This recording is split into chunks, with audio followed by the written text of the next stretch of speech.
Hi, my name is Vikram Goel, and I'm the regional director for Unox for India and Southeast Asia. I've been working with Unox for over 5 years now, approximately 20 years now in the industry, uh, and working with different brands, trying to offer solutions to people working in hot kitchens. Thank you so much, Vikram, for attending DITAA. First question for you: what's the biggest change in how an Indian household buys an appliance now versus 2 years ago? Well, we're talking about household appliances. Okay. I think there is much more awareness on how the Indian buying behavior was a couple of years ago, wherein it was more about fulfilling a need, which is now gone into having a novelty. So people are looking at a broader aspect of not just buying a product which is helping them to fulfill their requirement, but they're also looking at there's also a lot of value that they give during their buying decision on things like the brand itself, because that's adding to their prestige. They're also looking and giving value to the after-sales support that the brand that they're investing into, what kind of a support mechanism that product or the brand has to offer. So I think overall I would say that, and of course, there's also a high adaptability towards innovation and technology, which is making it easy, which makes products easy to use. So rather than the traditional way of methods of cooking, if I have to say, of appliances, they're looking at products which can give them a one-touch solution to their cooking requirements. Thanks, Vikram. Now, I can't not ask you about the AI question, right? Every Tom, Dick, and Harry is blurting out AI in their marketing campaigns. What is your single advice to the average consumer when they go buying an appliance in the market? What should they think about when they are seeing something or considering something which is marketed as AI? Fortunately enough, I would say that the AI has still not creeped, that deep into our industry as compared to a lot of industries like the IT, where AI has become, very, very relevant. Uh, I would say that the AI integration within our products are still relatively in a nascent stage. However, there are a lot of aspects that we have brought into our products. As an example, you can now put in a product inside our oven, and you don't need to set up time or temperature to cook food. The oven has sensors, and it recognizes the product that you put in, it recognizes the size of the product that you put in, and all you need to do is tell the parameters as to what is the end result you want from a product, and the oven will detect all the parameters around it and set up on its own the time and temperature to cook food. So this makes it very, very easy for the customers. I think another aspect on the AI is the connectivity of the units through a system which we call as data-driven cooking. This helps the customers to understand, especially large customers who have large volume of units, where they can connect all the units together. They can develop their recipes at a central kitchen, and push those recipes across multiple outlets around the country. In just a single press of button, they can monitor their daily consumption on electricity, on water, so they can precisely measure the actual cost of running their operations. And I think once you have that data in your hand, that data is gold. You can do then, that could help you in your planning, in your strategy, in your cost allocations, in your budgeting. So that's a very, very handy information. Uh, from My advice to customers would be, of course, buy a product which is great. Of course, if it has the AI features, that makes it simpler for them. But I would still not say that that should be the only parameter on which they should decide. I think they should look at a product which is reliable, which is backed by good people, which is assuring them of a great after sales support once they buy the machines. And of course, the AI comes in as an icing on the top, on the cake, for them. Very well put, Vikram. In your perspective, one thing that India's appliance industry needs to stop doing, and one thing that it needs to do more of? So I think customers today have a lot of choice in the market. Every appliance that you want to pick up, you would have hundreds of brands, to who could fulfill that requirement of yours. As a result, it becomes very difficult for a customer to make a right choice.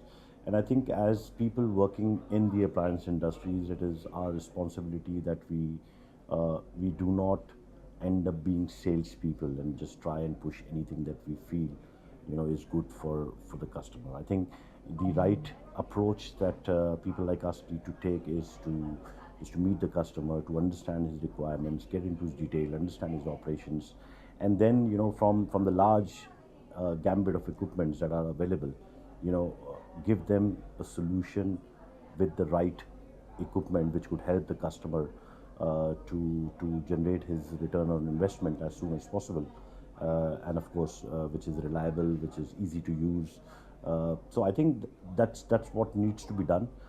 Unfortunately, in our industry, we see a lot of people who are just pushing products, who are just selling products, just salespeople. I think as an industry, we need to approach customers more with an approach of being a solution provider or as a consultant, rather than just being salespeople. Next question is specifically for you, Vikram. So skilled kitchen labor is scarce, right? And that's one of the solutions of your products. Now, if I were to ask you to be honest, is your real product the oven, or are you trying to de-skill the kitchen from? I think the chef is still the heart of the kitchen. There's no equipment in the world who could replace a chef. I think the best chef in the world is the mother.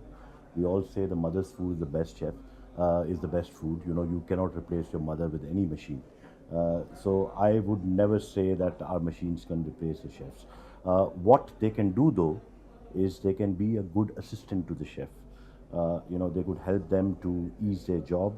The chef's job primarily is not to spend time on doing irrelevant things. A majority of times you see, if you walk into a kitchen, you would see chefs spending a lot of time, doing their mise a plat, doing their basic preparation, standing in front of the equipment, managing multiple equipments at the same time.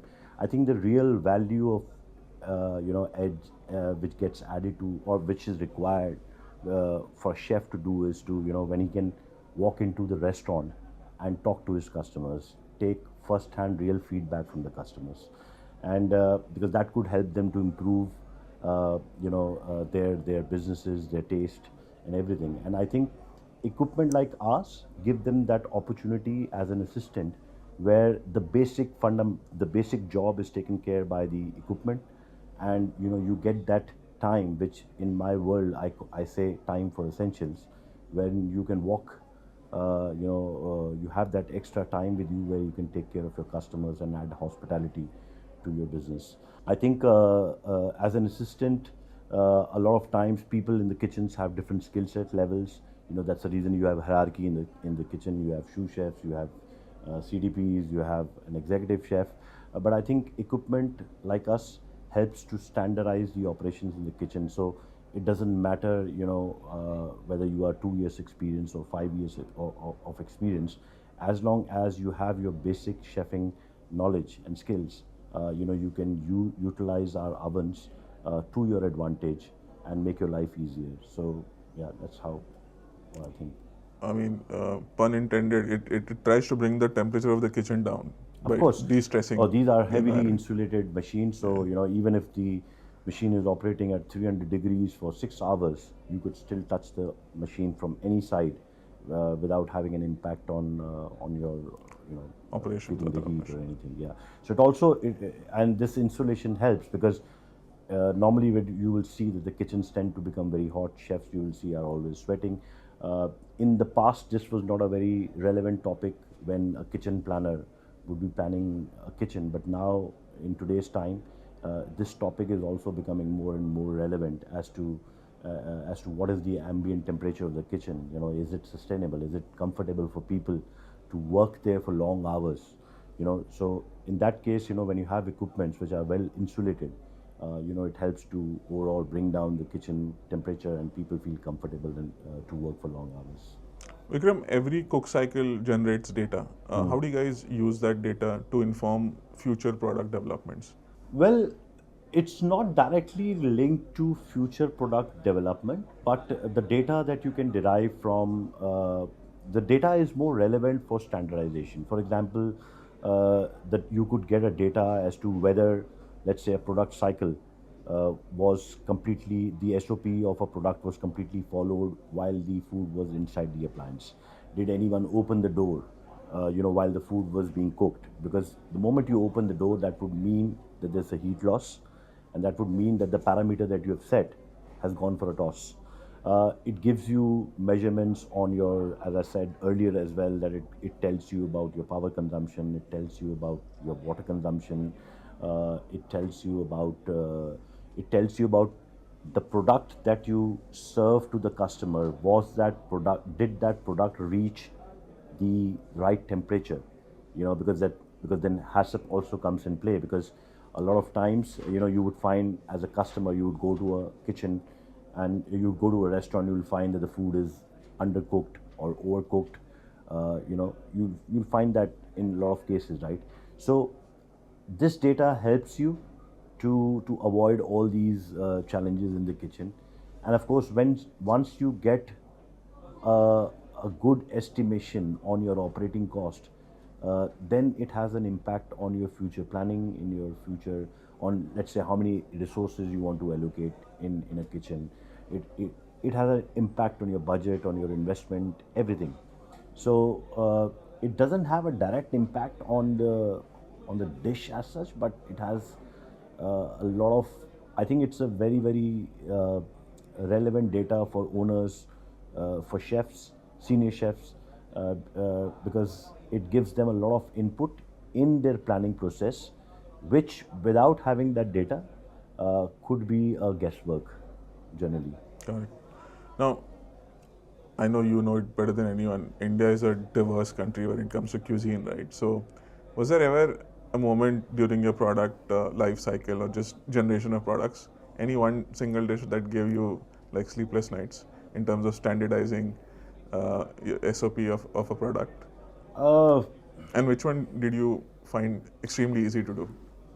no, I would not say that there is any product which would give us a sleepless night. You know, uh, Any dish, Indian dish basically. Not really. Uh, I think if we talk of Indian dish in particular, it is also very diversified. Like if you would have a butter chicken in this hotel, the taste would be different. If you would have a butter chicken at Pandara Road, the taste will be different. So honestly, Indian food itself is never not standardized, right? Because if you see the chefs cooking in an Indian restaurant, they would never measure any of their masalas when they put the food. They will do that from their experience. They'll pick up the food, just throw it in, how it is. So there's no real standardization. Every chef, the same dish prepared by 10 different chefs would taste differently, right? Of course, the challenge is how to satisfy that one chef who wants his taste coming out of it, right? Uh, However, when we talk of machines, as I said earlier, we're not replacing the chef. So the masalas, the taste, everything depends on the chef itself. All we are doing is replacing a traditional equipment.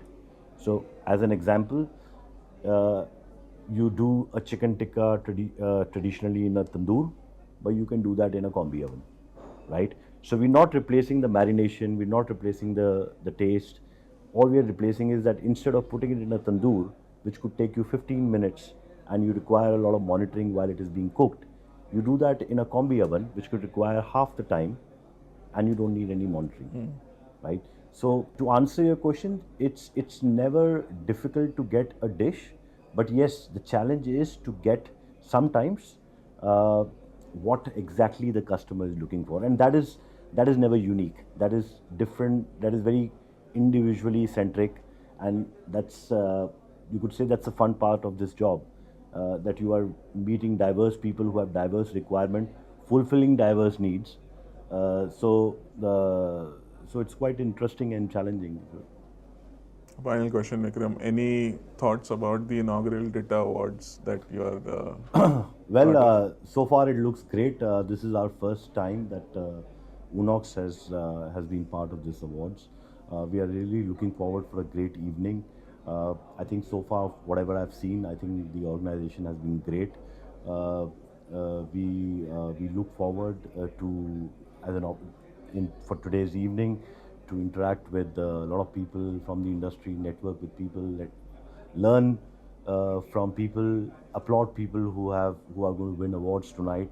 And yeah, I mean, I wish the Digi India Appliance Awards all the best for a great evening to come up, and hopefully we will be associated with them in times to come. Perfect. Thank you so much, Vikram. Thank you. Thank you, Thank and you. pleasure having you here. Yeah. Thank you very much.